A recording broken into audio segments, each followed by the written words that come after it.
You're listening to the Full-Time Function Musician Podcast, episode 8. You're listening to the Full-Time Function Musician Podcast, the #1 resource for growing your function musician business. If you're a solo wedding singer, part of a 12-piece luxury show band, or anything in between, and want to learn from other successful musicians, you're in the right place. You're listening to the Full-Time Function Musician Podcast. I am your host, Jack Twiner. If this is your first time listening, hey, welcome. If you're a regular listener, welcome back. This podcast is for function musicians who are looking to grow their business, hear some inspiring stories, and generally just learn from others who've been doing it successfully for years. This is a cool episode today. We are going to be diving into the world of in-ear monitors. This is something that I get asked about all the time on video shoots. So if this is something that you've been toying with, then this is definitely going to be a great episode for you. So without further ado, I hope you enjoy my conversation with Miles Dakin. You are listening to the Full-Time Function Musician Podcast. On today's episode, I'm going to be chatting to Miles Dakin.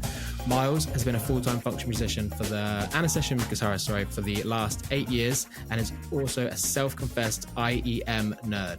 That has led him to start his company, Dakin Custom Audio, an in-ear monitor company run by musicians for musicians. Miles, welcome to the show, man. Hey, Jack. Good to be here, man. Thanks for having me. I'm really excited for this one. IEMs are something that I get asked about all the time, but to be honest, I don't know that much about. Coming from the studio world, I mainly stick to over-the-head headphones, but I think there's so much out there, it can be a bit daunting to get started. So yeah, I'm looking forward to diving into that. But first, I'd like to learn a bit more about you, where you got started, and what's brought you to where you are today. Nice. Well, yeah, so I'm a guitarist and a vocalist, I suppose, by trade. And I started playing guitar pretty young. Did a lot of stuff through university and school. And like a lot of people, I suppose, maybe front people, guitarists and vocalists as well, I was really wanted to do my own kind of music. So that led me on to doing a sound engineering degree, which was cool here in Birmingham, where I'm based. And yeah, it kind of all led on from there. I was in lots of different bands, lots of different projects I was involved in. But the university degree I did, as much as I was like, I want to record my own music and be part of, building my own kind of little empire as an independent artist, I found it was very much kind of the sound engineering side. So what I decided to do, rather than kind of be by the side of the stage looking after the musicians, I kind of took the leap and decided to go into the kind of corporate function session world and throw myself out there as a guitarist and a vocalist as well. So that's kind of where I've ended up being as my kind of bread and butter, like you say, for the last 7-8 years, which has been really good fun. And it's the kind of world that once you're in it, I'm sure people listening to this will appreciate. There's a kind of like knowing look. It's a really hard world to be in. And it's long hours, it's hard work, but it's also really rewarding and fun as well. And you make some fantastic connections. So I kind of stumbled into it. I just wanted to make money as a musician. And I suppose when I was starting, social media and stuff was a thing, but TikTok wasn't a thing. And there wasn't this way of burning up in like kind of overnight fame online as much. So to earn money as a musician, you either had to kind of teach or get out there and play. And the easiest way of getting out there and playing was starting off in agency function bands, really depping, kind of taking every gig that was there, going up and down the country and just doing upwards of 100 gigs a year and just kind of grafting, really, making connections and being the first person that people call when they need a dep. And that's kind of how I started. And it just snowballed and rolled on from there. And it was good fun. I still do it now. I'm now in a regular band, which is wicked, and that has its own benefits to kind of depping out and being out all over the country. But it's been a fun road to get to where I am, and there's definitely been quite a few interesting experiences along the way. When you say regular band, do you mean originals band or just a band that gigs regularly? Or oh yeah, so now I'm actually a kind of full-time member in a function band here in Birmingham, because there's lots of benefits that kind of come with that. There's the security of knowing who you're going to be performing with, the set list that you're playing, all this kind of stuff. It's less flying by the seat of your pants when, you get a set list sent to you on a Friday night and it's like, can you learn these 40 songs by tomorrow and the first dance? And you're like, okay, this way is a little bit more structured. But again, like, I imagine it's similar to a lot of other people's stories as well. I've kind of been out and about and gigging so much that it took me a long time to kind of find the kind of people that I wanted to be in a band with. And I stumbled across the band that I'm in now, Smooth. Band leader James is amazing, and he runs the band in a way that really speaks to how I want to work. So that's the reason why I then committed to it, because as you'll probably have met through doing what you do as well, there's lots of different characters and different ways of looking at being a function musician, and different levels of commitment and professionalism. And some people are just like really relaxed about it, and some people take it deadly seriously. And it was finding a group of people who struck a nice balance down the middle, that took a little while. And yeah, that's what I do now. So we're doing, it can be anything upwards of 70 gigs a year when it's heaviest, and yeah, and beyond. So it's just kind of like ticks over in the background, which is really nice because it gives me the kind of security of knowing that dates are in the diary and I'll get the gigs, and there'll be the gigs that I want to do with the people that I want to do it with.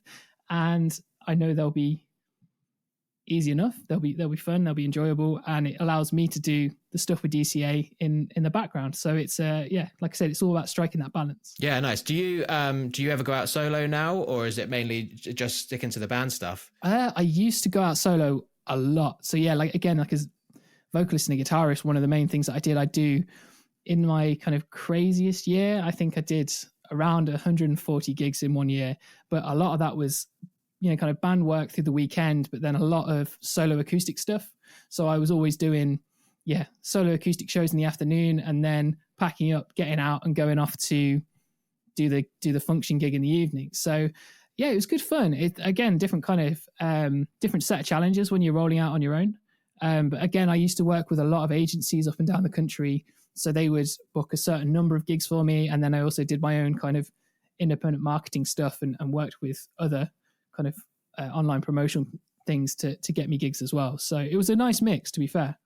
Nice. And do you use any of your audio engineering background now? Oh man, 100%. Like that. So this is the interesting thing, and this is why I really get to enjoy what I do. So because I'm essentially half musician, half sound engineer. So the reason why I think I've got the gigs that I got is because I've got that underpinning of the kind of technical side of it. So the band I'm in now, and the reason I settled and really enjoy working with these guys, is because they run a stage in a similar way to, and the similar level of kind of attention to detail that you'd expect on a big like festival or arena stage. Nothing's left to chance. Everyone's on in-ears. It's the same show every night with the same PA in the same way. So consistency is king. And with that, you've got enough variation in venues, couples, clients, set lists, all this kind of stuff. You've got enough going on that the technical side of it, if that's consistent, then it helps. So yeah, I've always used my audio engineering for everything. I think it's one of the core skills that, and especially when I'm working with clients now, it's something that we almost have to like work on and with them a little bit to help them get the most out of their in-ears, for example, because their setup is quite simple and they maybe don't understand the basics of how it works first. And even just a basic understanding of how EQ works, compression, when or not to use it, and just how to set up a PA and how to set a PA to a room has made my life as a gigging musician so much easier, because all the issues where you'll see on like forums and Facebook and stuff, I'm sure you've seen the posts like me, like going, I just can't, we had a gig last night. It was horrendous. There was a sound limiter. I couldn't cope with the room. There was like this boominess. Someone kept telling me to turn down. Someone kept saying they couldn't hear the vocals. All these kind of common problems that a lot of people have. I am fortunate enough with my background to be able to solve those before showtime.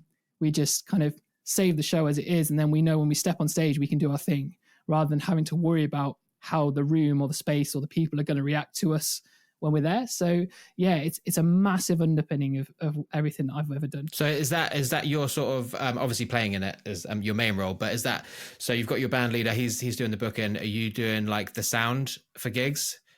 So actually he set up the band and he had it pretty locked down when I started. But yeah, essentially that's one thing that because the one thing I find the best musicians I've ever worked with, and something when I was first starting that I really took to heart, was the people who are really nice, easy to get on with, is like the basic. But then there's so many people who had those little extra skills that you didn't realize that were like, would make your life easier. They've already thought of something before, they've already solved the problem before it came a problem.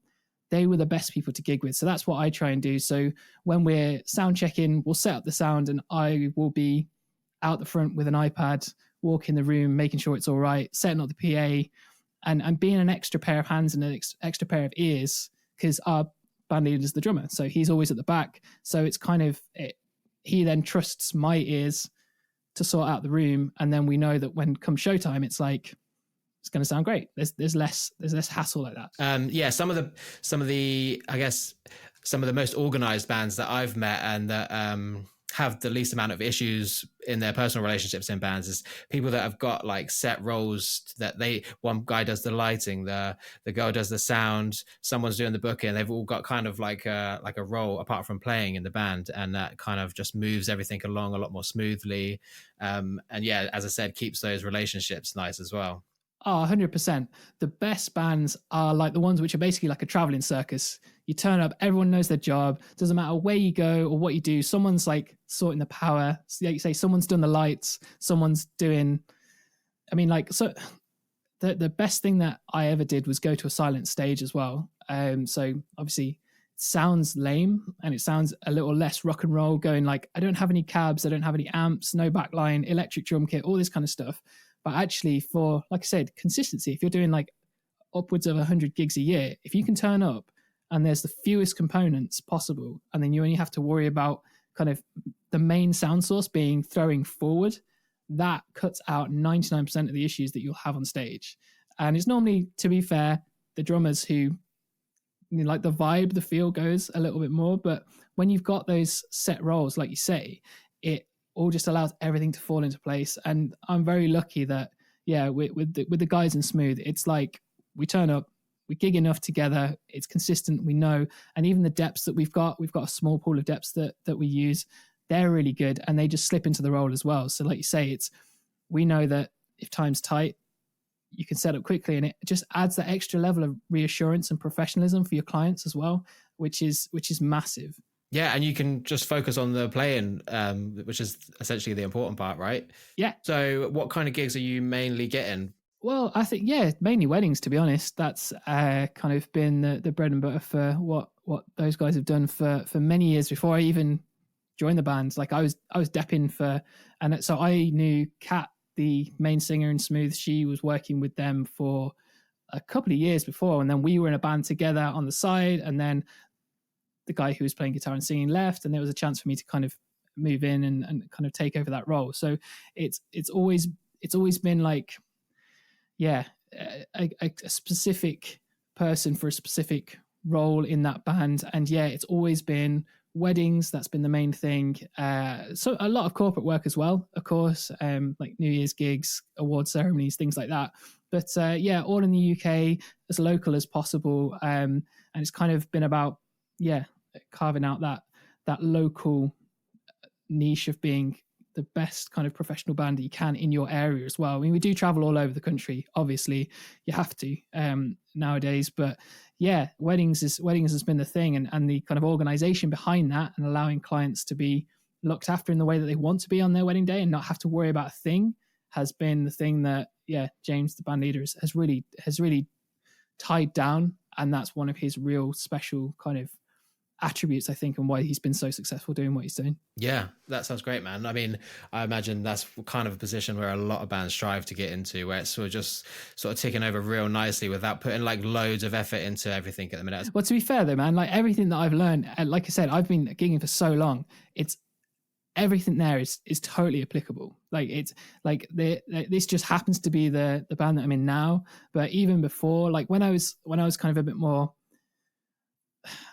like kind of when I was doing lots of shows with lots of different bands, like I said, the main thing that, and the kind of feedback that I always got was, like I said, it was that extra level of organization and trying to look at being an easy person to work with and having the client's best interest has always been the reason why people have kind of asked me back, which I'm kind of quite privileged about. But yeah, getting gigs and stuff has never necessarily been the kind of problem. It's been like kind of finding the right gigs that I wanted to do as a musician, I suppose. I mean, that band must keep you pretty busy, but I imagine your other business keeps you even busier. So yeah, let's get into a little bit about how you started this business and yeah, what it does. Yeah. Okay. So I've been using in-ear monitors for probably the best part of 10 years now. So I actually started in uni because I have never had a space where I could build a like studio or anything like that. So to me, the most obvious thing to do was to build a studio in my head, if you like a controlled space inside my head. So rather than having a 6x4 room, which was all treated with studio monitors that I could sit in and listen in a certain space, to me, the answer to that was, well, if I've got a set of in-ear monitors that I know really well, isolate me from the world, and I know how those speakers react, to me, it seemed like the same concept. So that's where I started. And yeah, that's another reason why I ended up doing a lot of sound in bands, because when there was problems, I had a set of in-ears that I could hear the problems that the other guys maybe couldn't, because they were either using wedges or they were using slightly cheaper universal in-ear monitors, which just didn't have the bandwidth for it. I mean, my first set of in-ears weren't anything particularly fancy. They were a set of customs with 3 drivers in them, so a low, mid, and high, so a nice broad spectrum. And then, yeah, like I said, that allowed me enough clarity to be able to do mixing, some mastering and recording work, and live work as well, obviously. So then that kind of was my in-ears were always my crutch as well, because as a vocalist, I'll be 100% honest, I am by no means a yardstick for a good vocalist or how a vocalist should go about their daily duties kind of thing. I've never been trained in anything like that. I'm not particularly a very efficient vocalist, but when I was gigging a lot, I used to lose my voice a lot in the start, because I was in loud bands, in loud spaces, didn't quite understand it, very new to it, really excited, doing 2-hour sets and just kind of cooking my voice, and I'd lose it after an hour. And then I'd be like, really pushing through the last hour. So I was like, there's got to be a better solution to this. So that's when I got into using in-ears, so that I could always be in control of what my voice was doing, and no matter where I was. And like you said, that underpinning of my kind of audio engineering background allowed me to tap into whatever system was there. I could always set up my in-ear monitors, even with originals bands, when we were playing in little dive bars in Coventry or whatever. There was always a way of making sure that I had a feed of my vocals so that I could always reference myself. So that was a thing that made me kind of cotton onto it. And then as bands progressed and technology has kind of come up a lot over the last kind of 10 years or so with digital mixes and things like that, now everyone's doing it. It's so accessible that I could see a lot of people going, well, in-ears, they're like, I feel really disconnected from the stage when I wear in-ears, and they sound awful. And often I'd listen to people's mixes and I go, well, no wonder, like there's lots of things wrong here. Like you're trying too hard, or you're listening to the wrong thing. Try this. And I'd always end up fixing people's mixes basically, or mucking around with stuff and trying to help them, but from a musician's point of view, not from a sound engineer's point of view, because I learned pretty quickly that you can quite easily bamboozle people with technical jargon that just goes way over people's heads.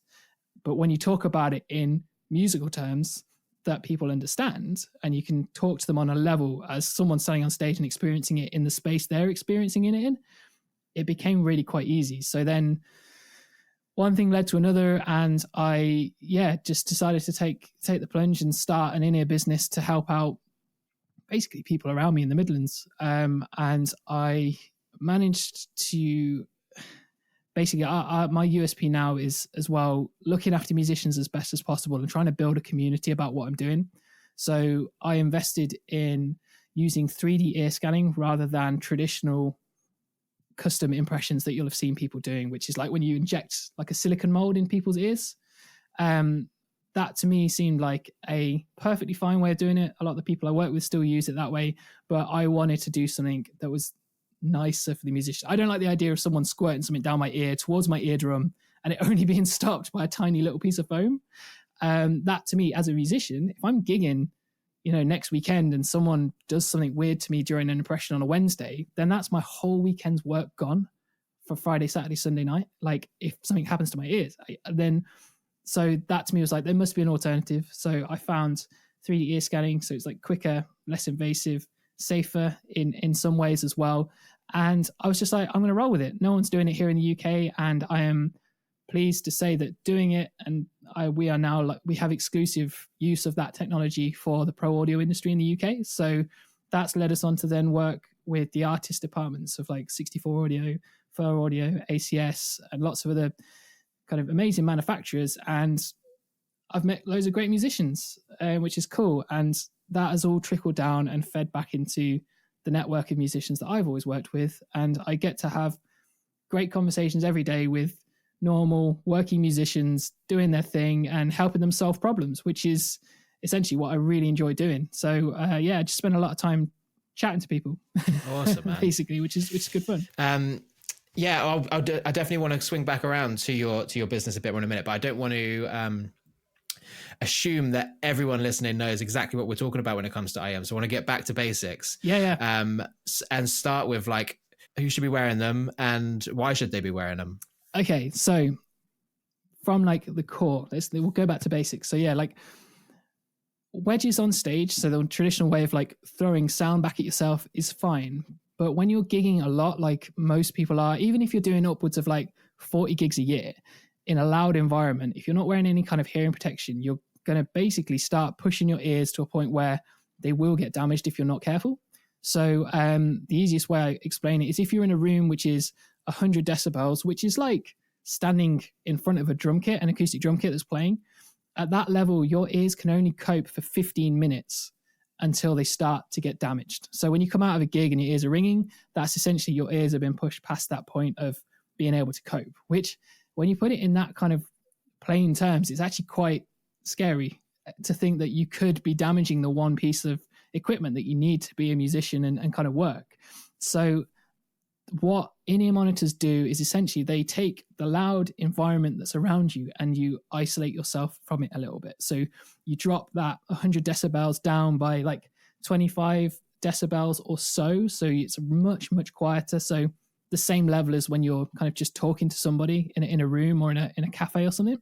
So it brings the sound on stage down to that and then basically puts back in the sound directly into your ears that you need to hear. So it's a lot more direct and it's a lot more safe than being in a completely open, loud environment, which is why often people say, oh, it's kind of quite disconnecting. It feels weird because I'm only listening to a dry signal of my vocal or my guitar amp doesn't sound like it does in the room or whatever.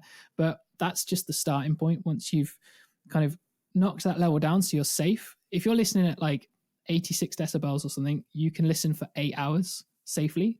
So if you imagine you're doing 40 gigs a year, even at 92 or so you kind of half that time, that's 2 hours safe in a space.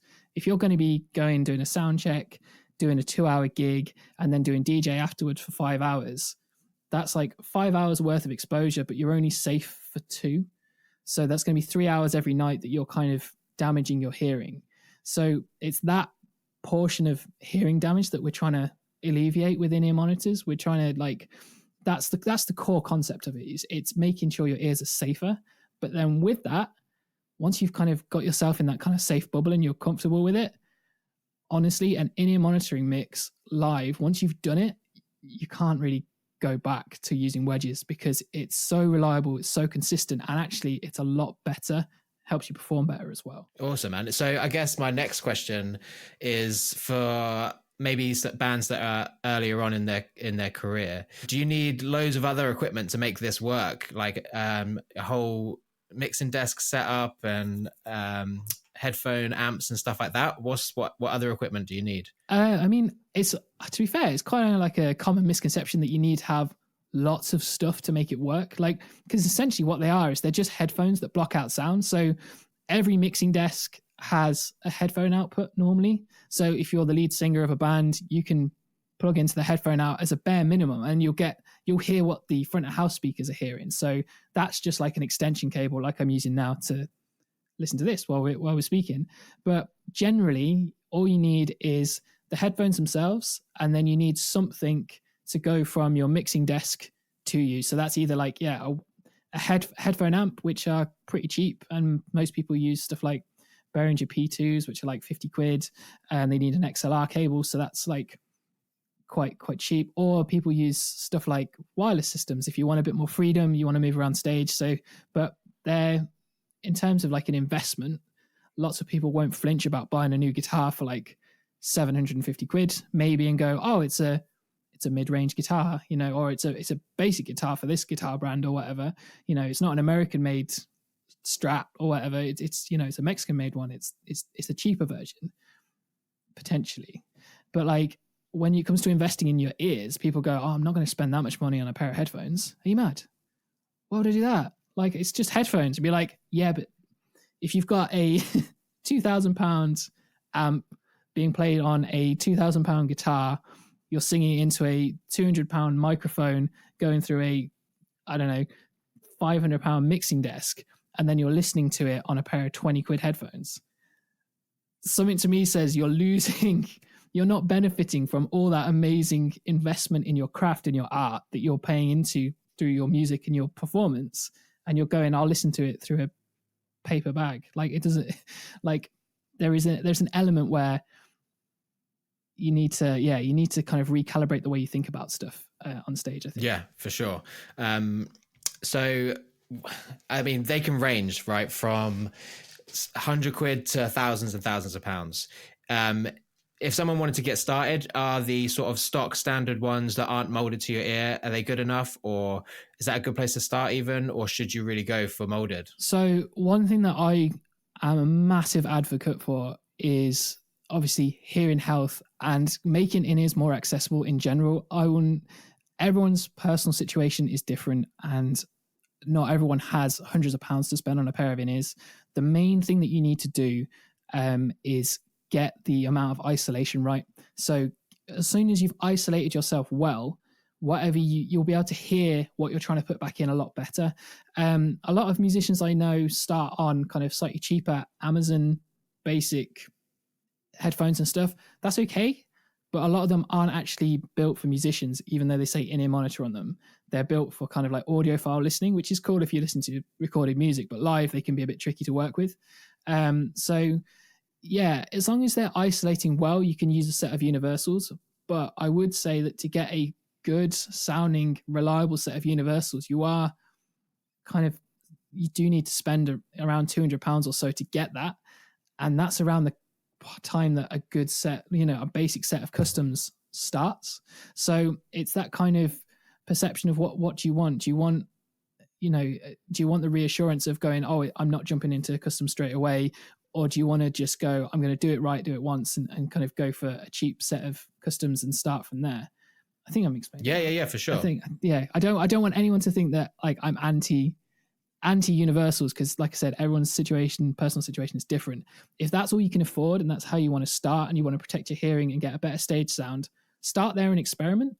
But I would say the benefits that come with having a set of customs, that guaranteed isolation makes the problems that you'll experience trying to get used to universals a lot easier, a lot quicker, because you've got that guaranteed isolation, so you can work on what you're listening to rather than making them fit and feel okay, so you're not faffing around with them on stage. I mean, I bought a pair, I'm going to forget the name, the Shure 215s or something like that. Yeah. And they sound great. They're only about 100 quid, maybe 120 quid. They're not that expensive at all. They do sound great. I find them quite fiddly to fit it, to put in. But even those, because my old studio is just basically one room studio. I didn't have like a separate control room and live room. So obviously sound isolation in there is pretty difficult. But even those, I could suddenly, compared to these over-the-head headphones I've got on now, which are like Audio-Technica M50s or something, even those Shures in then gave me so much more isolation. I could actually hear like a drum kit being played, even though I was in the same room as it.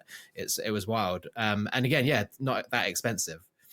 Yeah, that's the thing. I think once the main thing that when people come to me is it's the fit that's the problem with universal in-ears, in the fact that your ears are actually like a fingerprint. Both your left and right ears, although they might look very similar, internally your actual ear canal might be a completely different shape, and even just the entrance to your ear canal might be a different shape as well. So getting the tip to fit the ear properly is the best like investment in your time you can do. So you get that guaranteed isolation, because the one thing that with a universal is if that's not right, as you move and the cable moves around, it will start to wiggle out, and that's when you end up with, you'll see singers mainly, kind of dancing around on stage, moving about, singing with a wireless microphone, and they've always got the hand that's not holding the microphone, they're fiddling with the ear or something. They're always doing something. They don't ever look 100% comfortable. And like you say, for 120 quid, a set of Shores, in my opinion, are much better fitting than the KZs. I would always advocate for someone to get a set of Shores over a set of the KZs, just because ergonomically they fit a lot more people's ears a lot better. You'll see a lot of people saying they don't sound as good, but every sound engineer that's ever lived, I feel like if you turn up on a gig and say, I've got a set of Shure 215s, they'll go, oh, cool, yeah, I know what they sound like. I'll give you a good mix, which is good. They're kind of industry standard. But then the next step up from that, for that extra like 100 quid's investment on top of that, you could have a set of fully custom, fully isolated, molded in-ears, which sound 10 times better, but only for a small step up in that price. It's like when you get to a point of buying, like, say, for example, they're really expensive instruments, you get to a point of like diminishing returns when you get to like kind of custom shop level. But the difference between a, I don't know, Squire Strat that's like 100 quid and then one of their like more expensive Squire Strats that's like 300 quid, it's like a massive, like a gaping void in quality. And it's the same kind of thing with in-ears when you kind of start stepping up in kind of drivers and how they sound. Like even just a small investment in your hearing now, 5 years down the line, you'll be thanking yourself. Like that's the way I try and look at it. Yeah. Back to your point on like headphones, your ears not being exactly the same inside. I've 100% found that, and this is just with like Apple, the standard like hard white headphones, the ones without the rubber bits on the end. Yeah. I found like one fitted really well, and on the other side it just wouldn't fit, and I could get no bass response from it. And I thought, well, one of these is broken, but it's 100% my ears. So that is definitely a thing. But I guess next question then, I feel like I already know the answer, but how would you get used to wearing them? And I think it'd probably just be practice, right? Use them for rehearsals and everything as well. Yeah, kind of. I think a lot of people get put off in-ears in general when they go, I've bought a new set of in-ears, I'm going to use them on the gig. They turn up at the gig, they're setting up, and they just kind of set them up quickly and go, stick them in their ears and go. And like you say, that's definitely not the best way of going about it. You need to get used to it. So the one thing I would say to, especially any vocalists listening to this, if you've not tried in-ears for vocalists is, in my opinion, the best thing you can do for your performing career, because it will give you so much more control over your voice, much better microphone technique. And also, once you've got over the sound of your own voice in your head and you get used to how that feels and sounds on stage, that's the main thing you have to work on. It makes you feel a little bit disconnected to start off with, but as you get over that and go, well, I need to work with this rather than going, it's not perfect straight away, I'm going to ditch it. Once you've got through that kind of initial stage of going, how's it working for me? What's my setup? How does it work? And by all means, by people talking to people like me, like that's what a lot of my time I do. People kind of phone me up with kind of problems, and they're like, how do I sort this? And where do we go from here? Which I'm perfectly happy to do. Like once you've got through that stage, it only gets better from there. And then when you go back and you do a one-off gig with wedges, especially as a vocalist, you just feel so trapped because it's never quite right. And then you also you're tethered to one place a lot of the time as well. And microphone technique goes out the window. Again, because you have to recalibrate yourself very quickly.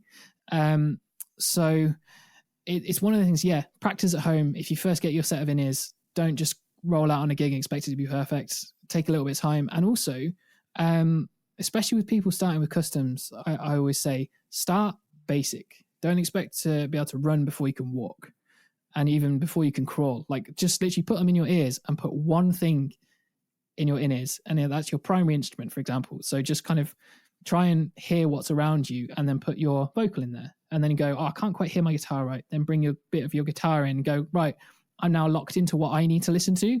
So that's me. I'm sorted. If nothing else happens on this gig tonight, I can hear myself and I can hear my vocal. I know I'm pitched correctly and I know I'm playing the right thing. And then after that, if your in-ears have got enough kind of bandwidth in them, then you can start bringing in extra things like drums, a click track, keyboards, other vocalists, those kind of things to then allow you to build that kind of soundscape around you. Because that's kind of where you need to start with in-ears. You need to go, this is my tool for looking after me on stage and allowing me to hear what I need. And then you build stuff around it rather than expecting to go in and go, I'm going to have a full hi-fi mix in my head straight away and it's going to be perfect. You need to kind of take it in steps, especially if it's a brand new thing for you. You've never used it. So I think we've already sort of discussed the lower end price. So around the 200 quid mark for some custom in-ears, but have you got maybe the next step up, the mid-range, and then maybe even a higher end price range that people can expect to pay? Yeah, 100%. Well, the beauty with in-ears is, and the way I set up what I'm doing here at DCA is like, I only want to work with people, and that's why I call them partners rather than kind of brands I stock or whatever. It's more of a kind of IEM hub consultancy thing that I do rather than it being a shop, if you like. Like, it's a lot more kind of one-to-one kind of based stuff that I do. But like every in-ear that I technically sell is something that I'd be perfectly happy walking on stage with and using night after night. Like, I have got full faith in what they do, and also I've gigged them a lot, so I actually have genuine experience of what each one sounds like and how it feels and how it reacts, which I think really helps, and people find really reassuring when they come along to a demo with us and kind of go, what does this one actually sound like on stage? How does it work? So in terms of starting with the most basic ones, so a set of ACS Evoke 2s is the ones that we work with. And they're great. They're like your 215s, but they'll give you the guaranteed isolation that you want, and they will sound really good, but they don't have a crossover in them. So a crossover, for people who maybe don't know what that means, is like, imagine a set of PA speakers. You've got the big speaker in the middle, which is doing the low end and the mid-range stuff, and then you'll have like a tweeter, like a small speaker that's doing all the high frequency stuff. So that's got a crossover in it, and we call it a two-way crossover because you've got the lows and the mids doing one thing and the highs doing the other thing. So a crossover allows you to separate the sound that you're hearing in your head and gives the speaker a specific job.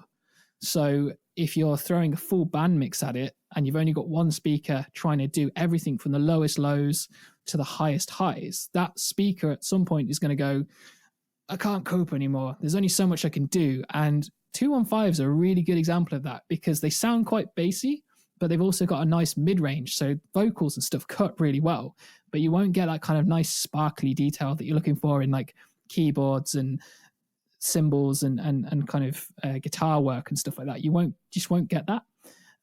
Whereas as soon as you've gone to the next step, which would be a set of like a two-way setup, so you've got a low, mid, and a high driver, so they're normally around £400-500. Then you've got that next level of separation. So that is, again, in terms of that £200 that you spend, that is a big leap up in longevity you'll get out of your in-ears as you learn to use them. But generally, I say to most people, and kind of say it slightly casually because everyone's different, but a three-way crossover in-ear is kind of the best place to start because you've got a low, mid, and high. So you've got a speaker for every kind of basic band of sound. So it means that anything like a vocal or a guitar or a keyboard or something will cut through the middle nicely, but you've still got all that definition in the low end and all that kind of sparkly high stuff, so that when your mix gets better and you get more used to how it's working, you've got a lot more kind of space to deal with. So that would be something like ACS make one, which is the ACS Evolves. So that's what I use on stage a lot of the time. And they've got 64 Audio have the A3T, so the three-way crossovers as well. And then once you've got to that level of kind of separation in the speakers, after that, it just goes up to a four-way crossover, so it splits the sound up again a little bit more, but then it's kind of what your preference is, where you end up. And you can kind of go all the way up to like a 6 driver in ear. So then you've got 6 speakers in each ear. So in terms of like bandwidth and space. You've got even more speakers allowing you to do more stuff.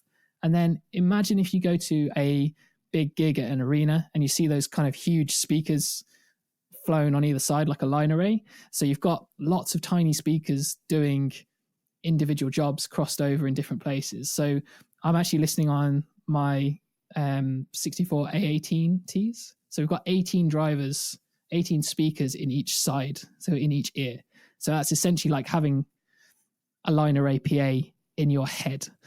And it means that whatever you throw at it, it's got enough speakers and enough space and enough bandwidth and enough headroom that no matter how loud the sound gets on stage, you will always have the dynamics of your performance will be kind of looked after, and you'll always have that kind of clarity in your mix. So that's kind of what you end up at when you kind of get to the top level, which is really cool. And what kind of price can you expect to pay for like top level? So there's, so I work with a company called Fur Audio as well, who are doing some really cool stuff within ears.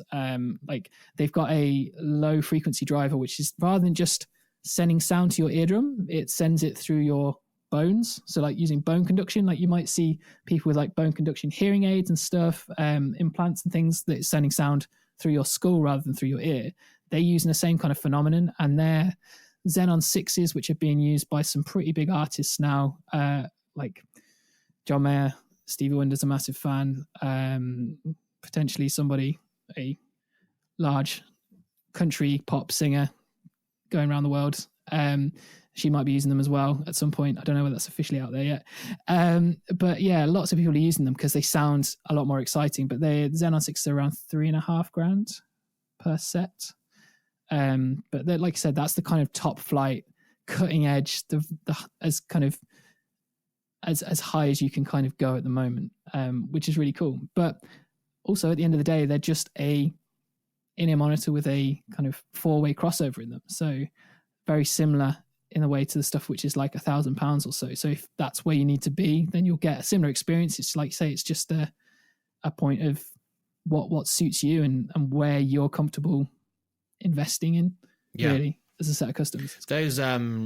Those like you say bone condensing headphones, they're really interesting. I saw a thing on them a while back, and it wasn't really to do with music, to be honest, but it was to do with like being able to like ride a bike safely. And so because they're not in your ear, right, they're like outside of your ear, so you can still hear all the traffic and stuff around you, but still hear like music really comfortably as well. Yeah, they're cool. These ones are slightly different in the fact that they're still obviously in-ears for musicians, so they sit inside your ear, but inside. And I've got a set of the Krypton 5s, they're called Fur Audio Krypton 5s, and they're like 5 speakers in each side. But what they do is on the inside of your in-ear, there's basically an opening. So it's like having an open speaker, like you've got open back headphones. It's like having an open speaker in there, but it's directly coupled to the bony part of your ear. So all the real low frequency stuff, like 20 hertz up to about 100 hertz or so, it feels like it's being pumped through your bone. So what it feels like when you're on stage is like, rather than it being kind of slightly more direct sound, it feels like you're stood in front of a PA system, because you get all that real low thumpy stuff that like hits you in the chest when you go to a gig, but then you've got all the clarity and detail around it. So yeah, it's definitely a radical design, but it's the kind of thing that I feel like a lot of people are really sitting up and thinking about, because I mean, a lot of the musicians that I work with now use them because, again, it allows for, even if the mix isn't as good as it could be, it still gives you that feel and that vibe. So a lot of people who are hesitant to go to in-ears, they try these and they're like, yo, it's like I'm not wearing in-ears. It doesn't feel like I'm wearing in-ears. It feels like I'm part of the show still. And I'm like, yeah, that's the whole point. You're still protected. You're safe. Your ears are not being roasted, but you've got all this vibe and excitement and stuff. So yeah, Fur Audio doing some really, really cool stuff over in the States, and we work with them here. So back to your company a bit. So obviously you said you're doing something a little bit different with the 3D mapping of your ear. Obviously, you can't do that at home. So how does that work with your company? Yeah, so basically, I like I do when I'm on gigs, I spend a lot of time going up and down the country and meeting musicians where they are in their rehearsal spaces, at their homes, at gigs, venues, whatever. And I take it to them, because one thing that I found that when I was starting it, people were like, I want to buy some customs. What do I buy? And then lots of well-meaning people on the internet will be like, you should buy this. I've got this. It sounds really good. But actually, you would never buy a car without going and sitting in it and speccing it out to how you want it. So why would you buy a set of custom in-ears without trying them out first and understanding what it's about? And that was a big thing for me. Like, a lot of musicians who come to me for customs have never tried a set of customs. They don't know the difference between a 2-way or a 3-way crossover. They don't know the difference between a set of £500 in-ears and a set of £1,200 in-ears. How could they be that different? And actually, there's massive nuances between them. So what I do, I take my scanner and I get out and I take all of my demo units from all of our manufacturers and I go and sit with musicians for a couple of hours. We listen to a load of tracks. We talk about their setup and how they work, and just generally kind of, I let them tell me what they need, if you like, from that, and they try out a load of stuff, and then I will scan their ears, create a perfect digital copy of your ear, and then after that I can literally email it over to the manufacturers and they build it. Because that's another thing for me. Like, the traditional way of doing it is great and it's fine, but it uses a lot of single-use plastics as well. Like, you're always generating a small, like, non-biodegradable putty thing to do it. So in doing it this way, it's a completely digital process. So the only physical thing your in-ears is when they've actually 3D printed the shell in the factory and then start building it. There's no physical trail of it up until that point. And I like that because I feel like we can do stuff in the digital realm now. It is more accurate. We've got a really, really high, with all of our partner manufacturers, we work really hard to get a first fit rate above 99%, and that's where we are now, which is wicked. So and that's why we work with the artist teams for a lot of our companies as well, because they know we're reliable in doing it, which is cool. But yeah, so just get out and about. So if you are in Newcastle or down in, where have I been, man? I've been everywhere. So like gigging at the weekends and then working, doing this as well. You're kind of like, I might be in Newcastle one day, Bournemouth the next, then London, then Norwich, Norfolk, South Wales. And then it's like, what are you doing this weekend? I'm gigging and doing the same thing. I'm also bouncing around the country to lots of different places. So, but yeah, I also run demo clinics up and down the country now. So I'm in London quite a lot, Leeds, Manchester, Bristol, Newcastle, so people can come and meet me where I'm at and sit down and talk in ears. Nice, man. Back to the environmental side of things. I saw on your website you're also planting a tree for every sale. Is that right? Yeah. So but not in the kind of traditional way that you see a lot of people doing it. My background when I was growing up, I was always quite outdoorsy and wanted to be out and about and stuff, and I wanted to start something that we had control over. So not just kind of paying into a scheme where they say, oh yes, we've planted 100 trees in the Amazon for you. You go, okay, cool, but that's not necessarily a tangible thing. I want to make a difference to the environment where we are here in Britain, kind of tackle the climate crisis where we can. So what I've done is I've set up something called the Here Forever project.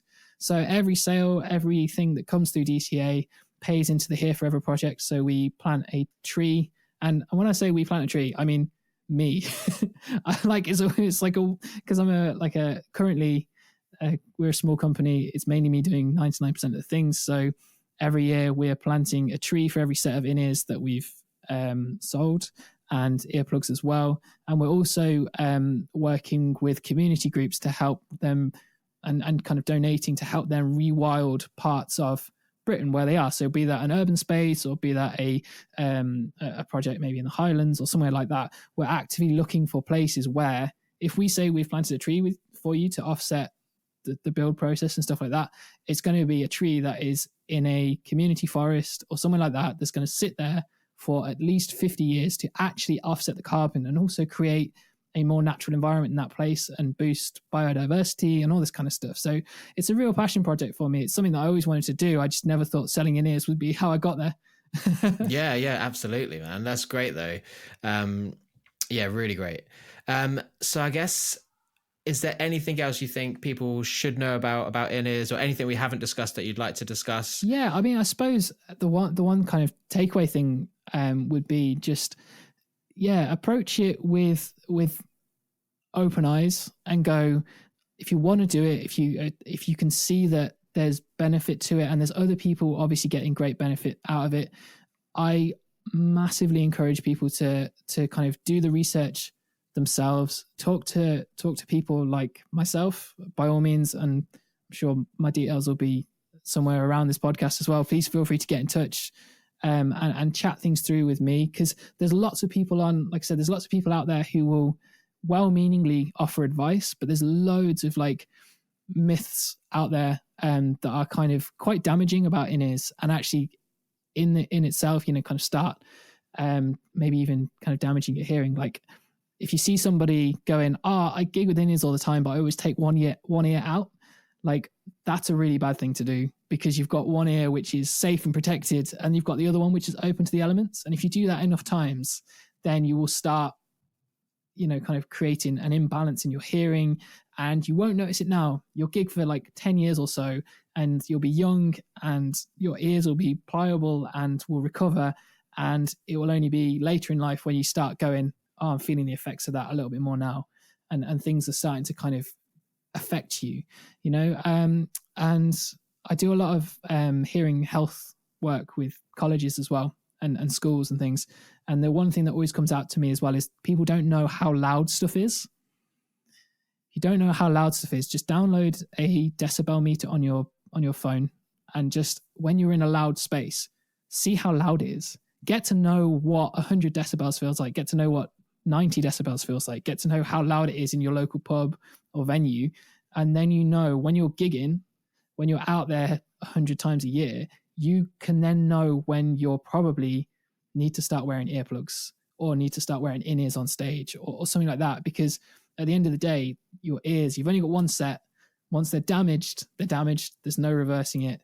Tinnitus is so annoying and crippling. I can speak from first-hand experience. It's something worth avoiding, and it is avoidable. So yeah, wherever you are in your journey, take your hearing kind of seriously, would be kind of my takeaway message to it. And do your own research, be your own boss on it. And there are always ways of making it work, no matter how simple or complex your setup is. So yeah, feel free to talk to someone who knows, like me, if you like what I've said. Yeah, man. I think there's definitely more awareness about looking after your ears more now, especially with at least just earplugs. Like I remember when I was a kid, going to gigs and stuff, absolutely no one would have earplugs in. Yeah. And always come back with ringing ears for like 3 days after. I'm sure loads of people know what that feels like. But you do see like a lot more people taking care of their ears now and having really good earplugs. I mean, they're only quite cheap, but maybe it hasn't quite moved on to with the in-ear side of things yet. And I think maybe people think it's a bit pretentious just to have in-ears. Like you're super important because you have to have special in-ears, rather than it's actually to look after your ears. I think that is one of the misconceptions that people have. Yeah, exactly. And like you say, it's like it can be seen as quite a flash thing. It's like, I've got custom in-ears. All the people on stage on like Glastonbury are wearing custom in-ears. I'm like them. Like I'm that. But actually, no. And this is like, dude, this is like my biggest bugbear. Like, let's make, like, they are accessible to everyone now. The pricing has come down, that it is so affordable, and you can get them and look after your hearing from this point. And as well, like I said, there's different levels of kind of professionalism in our world, and some people take it more seriously than others. If you are deadly serious about making money out of gigging and being out there, the only way that you can have that longevity is if you start doing this. Because as well, most of the gigs that I do, if you haven't got in-ears, you just won't be accommodated. Like there's no option of wedges anymore. So if you're a young musician listening to this and you want to go out there and earn some money in the real world, get comfy using in-ears, I would say, because it will put you in good stead no matter what you do, whether you're in the theatre, whether you're in a function gig, whether you're just gigging down a pub 9 nights a week and then things take off for you. You'll be in a place where no matter where you are, you'll always be comfortable on stage, and you'll always be able to perform. You'll always be able to hear what you're doing and buy into that. And the better you can hear yourself on stage, the better your performance will be, because you can focus on it. And that's one thing you should really consider if you haven't already. Yeah, man. I think that wraps it up real nicely. So just to finish things off then, if people wanted to connect with you or learn more about you or ask some questions, where would you send them? So head to dakincustomaudio.com. It's probably the best place, or hit us up on Instagram. It's my most used social platform, so it's at DCA UK, so DCA for Dakin Custom Audio, obviously. Or just feel free to get in touch with the website. All of my personal kind of contact details are on there. You'll get through to me, and I'm always happy to chat stuff through. 100%. Awesome, man. I think I'm convinced I want to get some now, so I'll be chatting to you more about that at some point as well. But man, I've really enjoyed this conversation. I've learnt loads, because I honestly had no idea what the difference between like the price ranges of them were, so I've definitely learnt a load today as well. But yeah, thanks so much for coming on and chatting to me, man. My pleasure, dude. Thank you so much for having me. It's been a blast. Awesome. Cheers, dude. Thanks, Jack, man. So there we go. I really hope that you enjoyed our conversation. I really enjoyed talking to Miles. He's such a nice, chilled guy with loads of knowledge. I'm sure there's loads of other subjects that we could talk about as well. So maybe I have to have him back at some point if he'll come back. I just wanted to say thank you to those that shared the podcast this week. I really appreciate that. And I would love it if even more of you could do that. I would also love to hear from you about what you're liking and what you'd want to hear from future episodes. So if you would like to get in touch and have your say about where this podcast can go, you can email me at feedback@thefulltimefunctionmusicianpodcast.co.uk, or you can message me on Instagram at InFocusRecordingCo. And lastly, if you want to join our Facebook community, you can search the Full-Time Function Musician Community on Facebook. And that's about it from me. Take it easy, and I'll catch you next week for episode 9.